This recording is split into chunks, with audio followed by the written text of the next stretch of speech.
Morning, sir. Good morning, everyone. Yeah, good morning, Neha. How are you Yes, doing? I'm good, sir. Thank you. How are you? Good, thank you. And where are you speaking from right now? Sir, I'm in Delhi currently. Okay. When is your interview scheduled? Sir, it's 7th of April. Oh, 7th of April. Yes, Okay, sir. okay. So, how is the Josh? It's high, sir.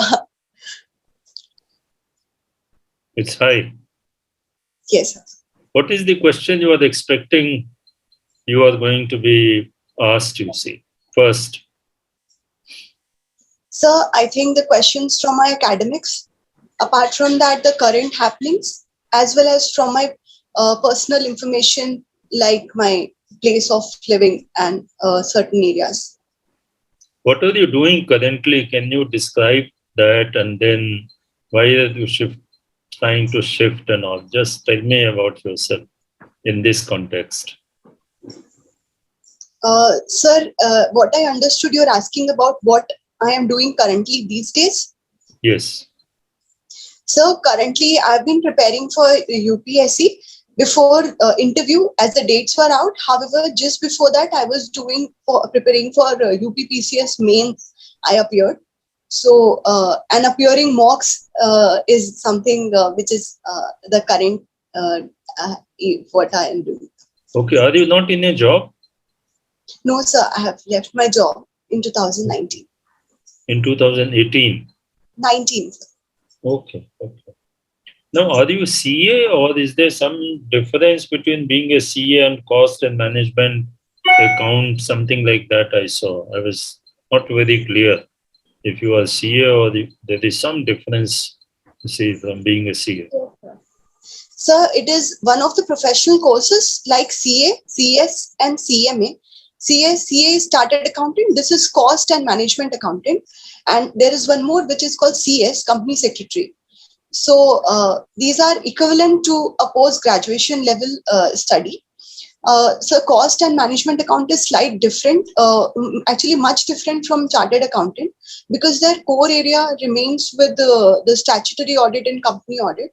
However, for a cost accountant, it is more of maintaining cost accounts as well as cost audits. So, Okay. Tell me something about, I keep hearing one strange name from banking sector, that is bad bank. I never heard. I thought banks are good. They do good job. But what is this whole concept of bad banking? yes, sir.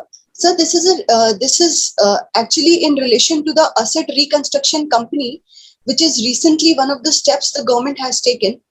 The concept revolves around the cleaning of the balance sheets of the bank because the bad debts which are lying in the bank sheets for which the recovery of the money has not been made. So these bad banks play a middle role so that they help in those debt recovery and cleaning of the balance sheets of the banks. So are these banks really bad? Why this nomenclature has come? I think, as per my information, the bad debts is the term. So maybe because of that, bad banks must have been named. Otherwise, sir, I do not know how to relate. Sir. Would you like to rename it as clean banks? Sir, green banks, No, white clean banks. green banks. Clean. Yes, sir, it can be one of the suggestions, clean banks, because their purpose is also cleaning the balance sheets and issues regarding the accounts and more disclosures. So, yes, sir, that can also be named. So do we have precedents of bad banks in other countries or something like that? What has led to this nomenclature? I'm not aware of any international practice regarding this. This is something I've heard in India and policy. I am not aware, sir. So you were not curious about, like I am being very curious. Sir, I just read about it as an asset reconstruction company and related with the bad debts. So I didn't search more, sir. Okay. Now, have you been following the news in recent days? Yes, sir. But the one case came up before the Supreme Court about minorities, declaration of minorities. What is it in this case, and what is the stand of the Government of India? Is it in harmony with the constitutional provisions? Yes, sir. The Government of India has recently conveyed to the Honorable Supreme Court that the states, in their own capacity, have the powers under concurrent list. What they have said is they can also declare the minorities within their state level. For example, if a Hindu is a majority at a national level, however, in some states it might be a majority minority population. So, giving them minority rights within their region at a state level is what is allowed. So, Okay, and what are minority rights? Can you enumerate 1, 2, 3? What do we mean by 1, 2, 3? These are the minority rights. sure. Sir, first I would say Article 29 of the Constitution, which provides for the right of securing and protecting their language scripts and the cultural aspects of the religious and linguistic minorities. Apart from that, secondly, sir, is the Article 30, in which the educational institutions by the minority is allowed, that they can promote their own education institutions for their group as a community. Also, sir, the minority rights are protected by the Ministry of Minority, that is their protection in terms of physical security or not threatening any aspect which is not threatening their culture or their identity. Okay. Good, little bit shifting, but still around minority and all that. Recently, UGC has come up with a new proposal, for the admission to the colleges, new scheme in fact. Correct, sir. It is already enforced. What is that scheme, and what is the stand with some minority education institutions are taking? So regarding minority, I'm not able to recall what. However, one change. First, tell me about the UGC scheme. What is the scheme about admission to colleges? New scheme. Yes, sir. So that is one of the exams they have introduced, a common eligibility test for a higher education admission, CUET, which is said is come as a reform. They say, according to them, it is the how much marks you have gained in your 12th board exams is made a little. It means to being a common platform for each and every student, so that they appear for a common test to get an admission into any college, and scoring there will become more relevant. So this is a change which they have brought. Okay, but do you think it is going to be advantageous to the students, because the system which we have had, has been there for decades together, and suddenly this change of having one common university entrance test, you say, CUET, which you said. Do you think there is merit in this? Yes, sir. I see one of the good merits is that there won't be a running after a 90% above marks, which is seen as a mental pressure which is created running behind the marks rather than the quality of education. So I think CUET in that respect, for a 80% marks child or a 70% or a 90% will get a good chance for admission in higher education at an equal level, sir. So that in that respect, I think is advantageous. And then there are hundreds of boards, you see. If not 100, many boards, central board, CBSE, then every state has a board, then there are some international boards, and they all have different standards, isn't it, and norms of giving marks, etc., etc. So it will try to cut on that, isn't it? But in this context, some minority institution has asked for the exemption. They say, allow us to introduce an element of interview. Okay. Not just taking admission on the basis of marks obtained in the CUET, common examination, but allow us also an element of interview. So then they can play with that. So have you heard of that, and what are the merits or demerits of this? Sir, this minority demand, about this, I have not read anything. I've not come across this news, sir. I've but I can guess, sir, there must be issues. As you have said, there are different boards and different sorts of educational background comes, and some of the minorities might feel that they are educationally not very significantly done till now, so they might be afraid about it. So otherwise, sir, I am not read much. This is something, St. Stephen's College. Have you heard the name of this college? Saint Stephen's College. In I've Delhi heard. University. Yes, In sir. Delhi University, St. Stephen's College. Yes, sir. Yes, sir. That's a minority college. Okay. Isn't it? And they have asked for this. Do you think it is justified? They have asked for a change, sir. They have asked that in addition to the marks in CUET, they should be allowed to take the interview of the candidates who are seeking admission in their colleges. And then based on the combined performance in the entrance test, common entrance test, and the interview, then they will decide the admissions.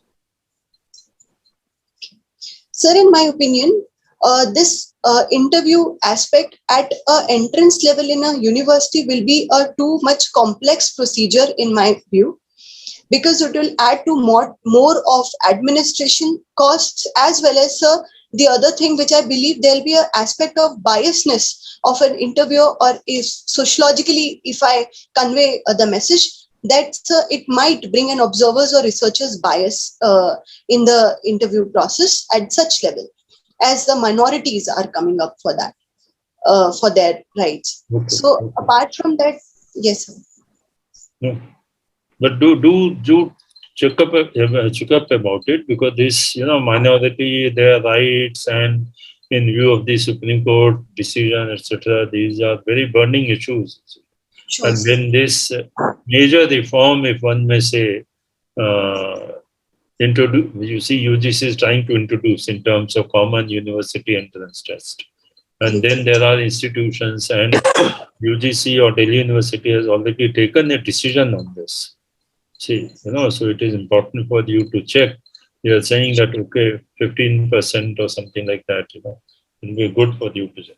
Tell me something about my last question about your Mundal Art, you see. What is this Mundal Art, and do you really engage into this? And yeah, tell me. So Mundal Art has been derived from a Sanskrit word which is called circle. So as the name suggests, the drawing or the Mundal art is also in reference to the circular designs which are made, and those circle or concentric circles which are made as an outer design are filled with some intricate patterns or symbols like lotus, bell, or any floral images. However, if as a beginner, for an understanding level, we can refer it to a rangoli, which is more into complex design, which can also be drawn on walls. It can be drawn in the sand recently. And also, sir, this is also people are innovating as mandala tattoos are coming into picture. So mandala is gaining a lot of space in art sectors. Okay. Thank you, Neha. Over to Sharmaji, please. Yeah, Neha, am I audible? Sir. Yes, sir. Good morning, sir. Yes. Yeah, morning. How are you? I'm good, sir. Thank you. How are you, sir? I'm fine. So, Neha, what do you mean by Santhara? Yes, sir. So, Santhara is one of the practices which is being followed in the Jainism. Sir, Santhara, by literal sense or in a practical sense, it means a person who takes up a kind of a tyag for a sacrifice that they start making for leaving the food, or with a progression step, they start leaving some of the food, then they start leaving the intake of more things like water sometimes. And this is mainly done, sir, for those who are seriously ill, or those who have lost their willingness to live, sir. Okay, what is the difference between active euthanasia and passive euthanasia? Yes, sir. Sir, active euthanasia is kind of a suicide, I could say, because it is more like, if you can say, intake of poison. So that will be a active euthanasia.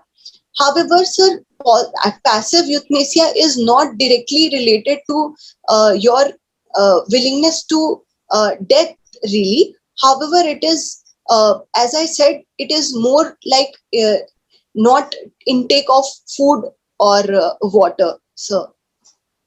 Okay, does right to life include right to die?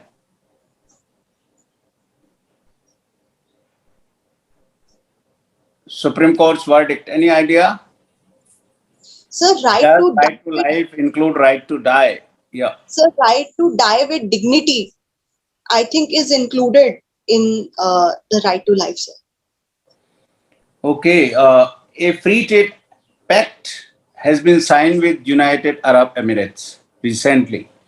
Do you know the salient features and how much increase will be there in the trade between United Arab Emirates and India in next 5 years?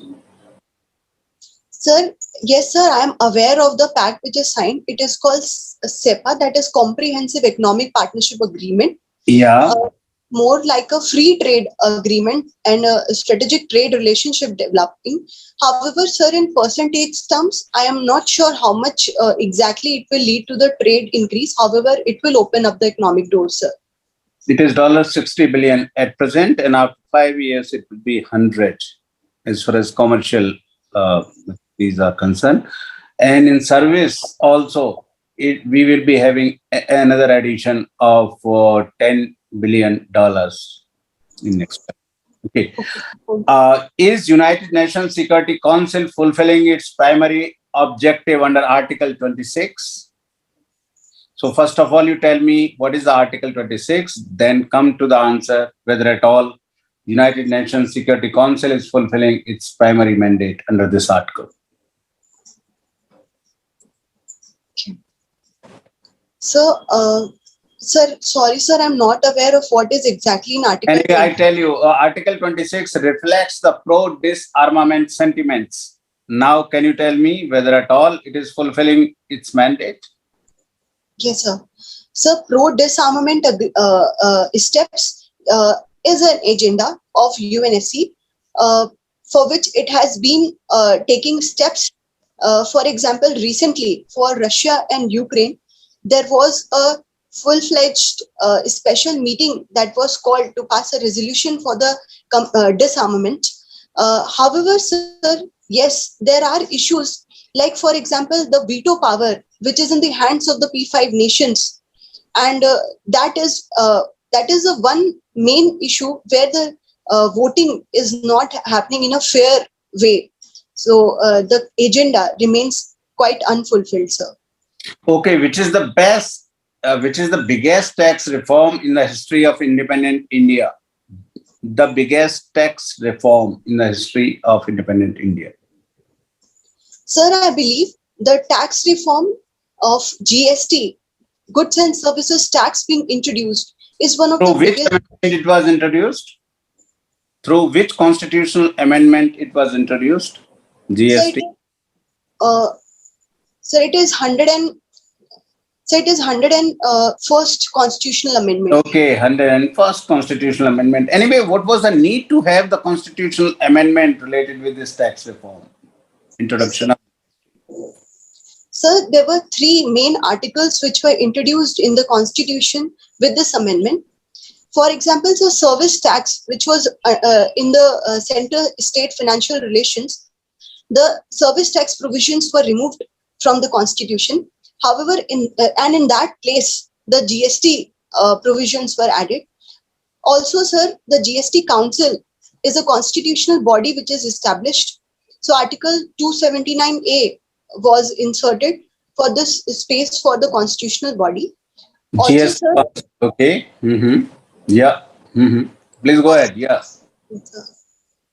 also, sir, the provisions in the 269A article has been added how the GST collections will be made and distributed between the center and states. So, So you have already mentioned two articles under which amendments were made through this constitutional amendment, that is 269A and 279A. There were four other articles also in which amendments were made. Can you recall them? In all, there were 6 articles in which amendments were made under this constitutional amendment. sir, sir, I'm not able to recall the exact articles. Okay, no problem. You are from Singrauli. Singrauli is known as the energy capital of Madhya Pradesh. Why energy capital? Yes, sir. It is called already energy capital of Madhya Pradesh and also an emerging energy capital for emerging energy capital of India. Yeah. As it supplies, sir, more than 10% of the power generation for the nation, given the ultra mega power plant capacity that it has set up. That is one of the Reliance power plants that is in Sasan, as well as the other which is NTPC in Vindhyachal. Okay, one of your hobbies, upcycling waste. What do you do related with this? Yes. Upcycling waste, yeah.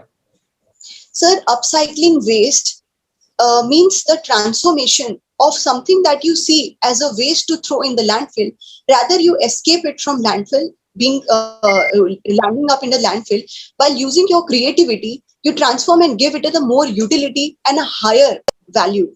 For example, if you allow, sir, one example I can give. Sir, for example, if a use of the cardboards which we get from the e-commerce sites, which due to the online commerce. So, sir, while as my hobby, I do not throw these cardboard boxes. Instead, upcycle them for a utility of making more good usage of those by decorating. However, for plastic, if I say, sir, eco bricks is one of the upcycling way which is done to save the plastic to go into the landfills, sir. Okay, plastic waste management rules. When were these last amended? Sir, these were amended in 2021. So the changes. What exactly was included in that amendment? Was that 2021 or 2020? Anyway, yeah. Anyway, please go ahead. Yeah. Yes, sir. So the changes which are made are, first is the thickness of the plastic bags which is used in the market has been increased. That was earlier 50 microns, which is now said to be 75 microns and later to rise to up to 120 microns. Other change which is made is the ban of single-use plastic by 2022. The other changes include the strict actions that are to be required for non-segregation of the waste at the waste generation sites. One more I can recall is the extended producer responsibility rules have been worked to be strengthened, sir. Okay, Ahimsa silk. Have you ever heard about this? Ahimsa silk. Ahimsa, non-violence. Silk. Silk. No, sir, I have not heard about it. Okay, thank you. Thank you, sir.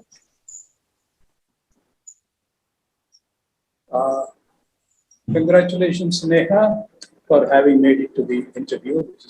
Thank you, sir. Thank you so much. Neha, you are one of the few people who have done accountancy, cost accounting. Generally, when we have a stream of engineers and others, and you have also worked in Wipro. What was your assignment in Wipro, Neha? Okay. So my job profile at Wipro, as I was campus placed from the cost accountants field itself, it was Oracle Financial Consultant as a role. Yes, sir. So I would say it's a rather rare experience you are bringing into the civil services when you get selected. So how do you think this rather rare or select expertise is going to be deployed in your administrative field? Yes, sir. Sir, sorry, sir, volume was low. I missed the first part that you are asking about CMA skills or Wipro as a job skill, sir. I said your academic profile is rather rare, cost accountancy, then work profile Wipro. Well, I won't see it as irrelevant. I will see it as an advantage. But how do you convince the board that this rare combination is going to be an asset to you when you are going to work as a district administrator? Yes, sir. So, first of all, I would talk about the academics, how it will help as being a CMA in the civil services. Firstly, sir, the cost efficiency is one of the major aspects in any planning process or any project implementation. So, cost efficiency will be something my core area to work on. So, second would be the decision-making powers and the decision-making skills, which will be helping me in the civil services which I gain from the course. For example, sir, I can say a small example of whether to make a product by ourselves or to buy a product. These at a small scale or at a larger scale, this decision making as a cost accountant can be utilized. I got your point, Neha. Sorry to cut you short for want of time here. So you're also company secretary, isn't it? Company secretary. Am I audible to you? Hello? Yes, sir. A little low, but yes, sir. Now is it okay? Yeah, better. Now, that takes me to the field of corporate governance, whether it is USA or our own government. On quite a few occasions, the incidence of interface of the corporate governance with the regular political governance, there is an increasing interface and sometimes what can be construed as a confrontation. In other words, there's a lot of distrust. Hello, my audio is there, Neha? Yes, sir, up to mistrust, I heard. There is a growing or there is an abiding mistrust between the corporate governance. For instance, CEO of Google being summoned by the American Congress, Senate, grilled there, and even here in Delhi also. So there is an increased confrontation, for want of a better word, between corporate governance and our own national government. So how do you look at it in the broader perspective, Leah? Whether it is an issue of privacy and other, the various issues. Yeah. Yes, sir. First, I would like to highlight the three major issues that can be one, sir, is the interference of the government in the corporate governance. Is actually hampers the efficiency because of too much interference. For example, earlier we had the licensing Raj or too much inspection which was happening in the areas of the corporate by the government led to a miss of governments of the corporate sector. We also see, secondly, sir, the issue is between secondly issue comes from the side that the decision making of the corporates has to bring into a balance with the public because of the government's pressure. However, their profit making and their agenda becomes a secondary factor for them, which is not the main feature of a private sector. I'll stop you, Neha. Sorry, it's a bad habit with me. Again, the time is the constraint here. In other words, what I'm trying to get from you is corporate governance compatible with ethical governance? Let me put it sharply. Is corporate governance compatible with ethical governance? What would you say? Yeah. Yes, sir. So the corporate governance is also can be ethical governance because it is said that the compassionate business is one of the key buzzword, I can say, has been used in the business world. That is following the business ethics as well as doing the CSR activities, the corporate social responsibility that the business have for the society. Also, so the responsibility and the governance within the company in a democratic way, that is, and also respecting the rights of their employees as well as the clients service. In those sense, I think sir, corporate governance is definitely can be an ethical governance. Neha, now coming to the primary sector, agriculture. We are staying with agriculture also, and notwithstanding all the developments, we are still primarily agriculture. At least a sizable population is still handling agriculture, their livelihood. Yes. So, in this context, the agricultural laws, the three laws, the agitation, the repeal. How do you see this in the context of our economy? In other words, what are your thoughts on the way forward on the agricultural reforms? You can factor in Swaminathan Committee broad recommendations also. I want your thoughts, overall Yes. thoughts. Yeah. Yes, sir. Sir, my there are two big changes I believe were introduced by the agricultural reforms, which said it will revolutionize the farming sector. Hmm. The first was the freedom for every farmer to sell their produce into any of the consumers directly or to any of the traders according to their wish. Which today, as per the APMC, that is Agriculture Market Produce committees which are set up, they have been compelled, according to the APMC rules, to sell their products only to the APMC in the area. So this restriction has been removed, as well as linking the same point to the other point is a real-time price discovery and an online market availability that will be made. The other main area, the second point is the contract farming, which was mainly emphasized in the reforms. That is the private sector and the farmers having a direct deal and a predetermined procurement agreement, as well as a predetermined price agreement that was to be made, so that the farmers not only get the income and a good market for their produce, as well as get the technology and the inputs, helps and support from the private sector for the agricultural larger development. However, sir, the two big issues I would like to say, which due to which there were controversies and the debates revolving around, was the arbitrary or the non-clarity in the legal provisions written, which led to interpretation, a misinterpretation that the government will Thank you, be. Neha. Thank you. I got the point. Again, time is there. Now, the last question. What do you think of the fundamental duties which were incorporated in our constitution almost 2 decades after the adoption? How relevant are these fundamental duties? Yes, sir. Uh, Article yeah. 51A. And broadly, yeah, no, yeah. I don't want you to enumerate that. Broadly, what is the spirit behind the enactment of the fundamental duties? And are they relevant any, or what is the relevance in the light of the living constitution? Okay.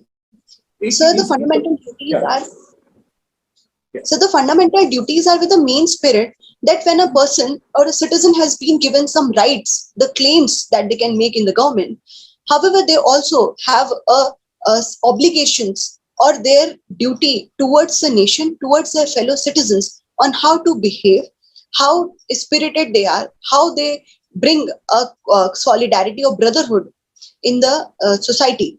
So that was one of the reasons which was brought, because sir, the also the background, historical background, if we see, it was brought just near to the era when emergency was imposed, and the discussion started coming around that the citizens must also have some duty, how they should act Now, as a citizen. Neha, if you can stop it here.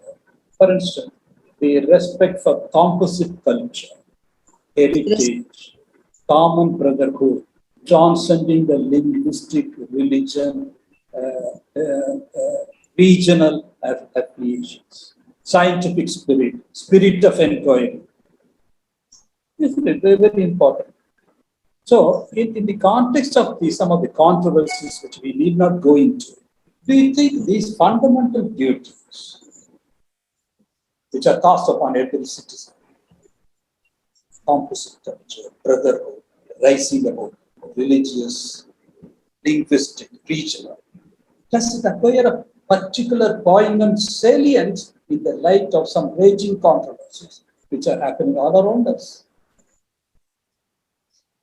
My audio is okay? No. I Hello? didn't clear, sir. Sorry, I'll repeat it. Some of the fundamental duties is abiding by the Constitution, promoting the spirit of brotherhood, harmony, transcending religious, linguistic, regional loyalties, Correct. developing scientific temper, developing the spirit of inquiry, achieving excellence at the individual and at the institutional level. Broadly, this is the spirit. So, and this duty is very fundamental and cast upon every citizen.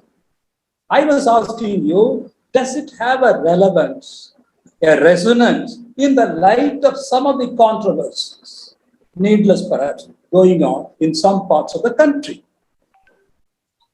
I would like your response. Yeah. Yes, sir. Sir, given that the India has a huge diversity of population, regarding if it is a multi-religious society, a multi-ethnic society, a multi-linguistic society, so there are always chances that there can be some form of clashes, which historically we have seen.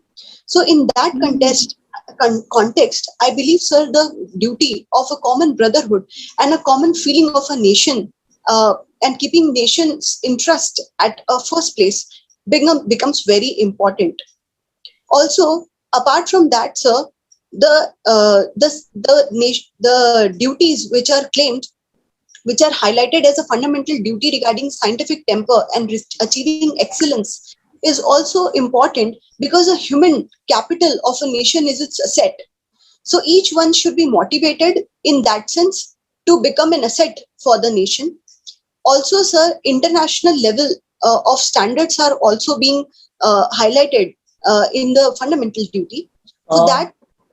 Yeah, Neha, okay, just I'll conclude with this, same point. What is meant by composite culture? What do you understand by composite culture?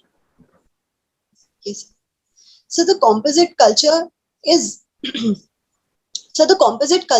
a cohesiveness which we have, given the diverse nature, which is the composite culture refers to the combinations and a harmonic living between the diverse communities, given. In other words, it is not a homogeneous culture or civilization. It has become a heterogeneous or composite culture. It's a fact of history.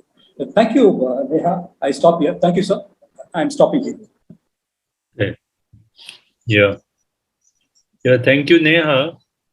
Thank you, sir. I think you have done well. Can I ask you one question? Hello, Neha. I think your video is gone. Yeah. Okay. How do you rate your interview out of, say, 100 marks? Sir, I'm not satisfied with my performance. I think I did not perform well. However, in some points, I was able to answer, but I don't think this was my 100%, sir. I'm really sad, I must say. I'm sorry, sir. Okay. Put your marks on some put your finger on some numbers. I think, sir, it will be around 150 to 160 marks, not more than that. I mean, out of 100, where do you place it? Out of 100, okay.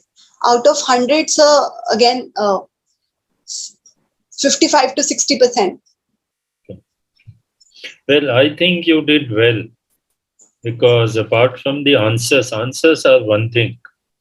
Remember that the personality test is not really a test of your knowledge. That UPSC as a system, has already done it, you see. But then when you go for personality test, you are sitting across, then obviously, they are not just looking at the candidate and vice versa. There has to be some conversation.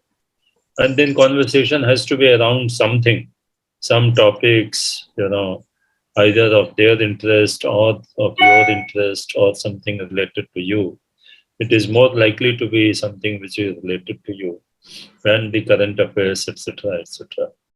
So what you answered is fine, but how you answered, remember this, is maybe more important in the personality test.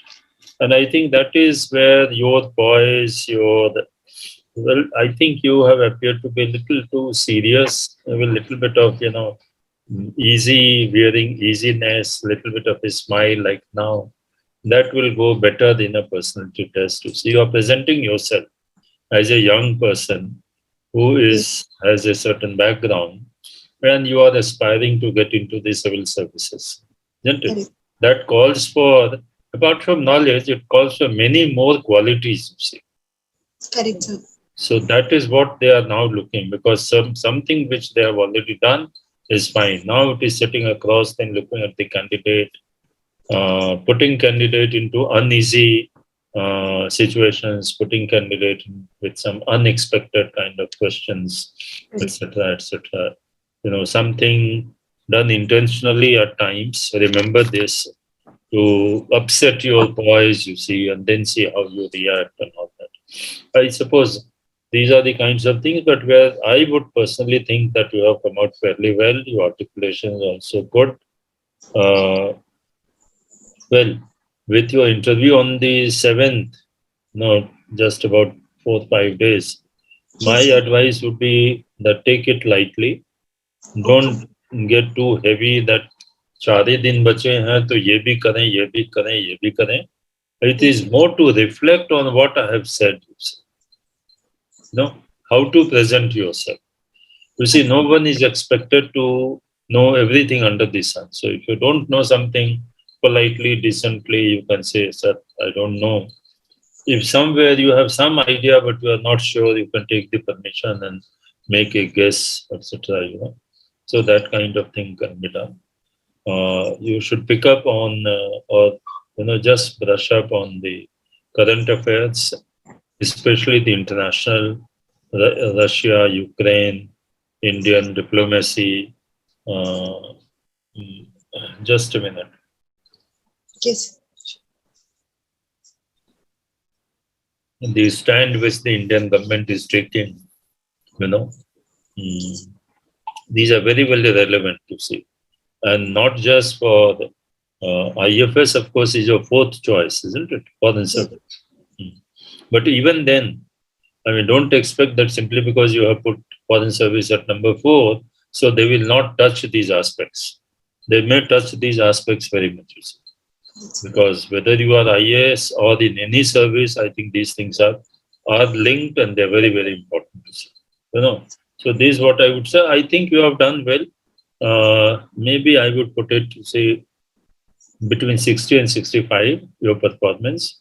But obviously, I can't be saying that, you try for 75 right now. If I say that, then thoda aapke upar tension ho jayega. As I said, just take it easy. Next few days, take it easy, reflect more how you are going to present yourself, how consistently, etc., etc. And I think that I feel that you will do well. Yeah, over to my Ajay. Yeah, in case you have any questions, you can ask right now, or mostly you hear the assessment from the 2 colleagues also, and then you can come back. Okay. Yeah, Sharma ji. Yeah, only 2 things to suggest. Sure, sir. Am I audible? Yes, sir. Yes. Yeah. Clearly. So one thing related with your dev, starting from your name, identify the probable questions and prepare them well, along with current affairs. Number 2, your confidence, your honesty, that is reflected in your answers. Only thing I would like to suggest here is, and answers were to the point also. Only thing I would like to suggest is that sometimes your answer is too long. So you have to stop at your own. Yes, Though sir. that was relevant, no doubt. But it's not a written examination. Correct, sir. Only sometimes it was a little long. So you have to stop at your own. Okay, thank you. Wish you all the best. And definitely your assessment, whatever you made, that was on the lower side. It was 65 plus. Okay. Okay, sir. And it will further increase because still you have to prepare for 3-4 days. And on the last day, at least you relax, don't read too much. And don't forget to read the newspaper on that very day when you're interviewed. Yes. All the best. Yeah. Thank you so much. Yeah, Tyagarajan ji. Yes, sir. Neha, I won't pretend I have anything to add to what the senior panelists have very thoughtfully brought up. I thought it was very, very fantastic. Sinha Saab pehle, sorry, I'm slipping into Oriya. Sinha Saab said, your answers are wonderful. Only thing is, you appear to be a little serious. So if I can take liberty with you, Neha, can you manage a smile? Because when in the initial stage, the panelist Sinha Saab was getting into humor, then you relaxed and you were also smiling, broadly smiling, which was so good to see that. But not panelists may not have a sense of humor. You will not get this opportunity. So if you can manage in the days left practice a little less serious, and possibly if we can manage a smiling pose. I'm speaking with your permission, because if you think it is getting too personal, please bear with it. That will be one. Because the reason is, because in the course of the tips, both the panelists also mentioned tensed. If you are slightly tensed, anxious, what happens is, then you lose your cool. When you are relaxed, when you are at ease, then you can think on the spot and respond better. So that is the only point which both the panelists stress, and I will reiterate the same point. If you manage that, then I think you should easily get into the 70 brackets. I am very sincere about it. All the best, Neha. God bless you. Yeah, Neha, you had some question, please. Go ahead. So the same thing the sir has said, that managing smile. Sometimes I also watched my videos. Like sometimes I'm very smiled. So yes, sir, that I think I should see how should I manage that. Apart from that, yes, sir, long answers. Sir, I am not able to make them brief when the question is too wide. Like for example, farm laws. I restricted to 2 points. However, then also it went too long. How do you think, sir, I should manage that? I think you see, you manage. You can put your answer in 2 parts. You will have to do some quick thinking. One is sort of bullet point 1, 2, 3.